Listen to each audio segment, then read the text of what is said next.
الحمد لله رب العالمين، والصلاة والسلام على رسوله الأمين وعلى آله الطيبين الطاهرين وأصحابه الأكرمين.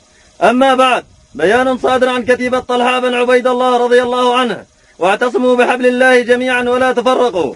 نعلن انضمام كتيبة طلحة بن عبيد الله بكل سراياها رسميا للواء المجاهد رمضان باشا شلاش في محافظتي دير الزور والرقة، وذلك لتوحيد الصف والكلمة، لنكون قوة أكبر في مواجهة أصابات اللانظام المجرمة، وأهدا أن نستمر بالنضال والجهاد حتى آخر قطرة من دمنا، إعلاء لكلمة الله وتحقيق مطالب الشعب السوري بإسقاط النظام الجزار وذلك ونيل الحرية. فقد استوى الموت بالحياة، والذي رفع السماء بلا عمد لن نرجع حتى نتم أمرنا أو نهلك دونه، فأما النصر أو الشهادة. ونتوجه بالشكر والتقدير لكل من وقف معنا بوجه الظلم وقدم لنا أي مساعدة مادية أو معنوية، ونخص بالشكر رابطة ثوار محافظة دير الزور في الكويت، وننوه بأن الممثل الوحيد لنا هو الشيخ ثامر متعب شلاش، والله ولي التوفيق.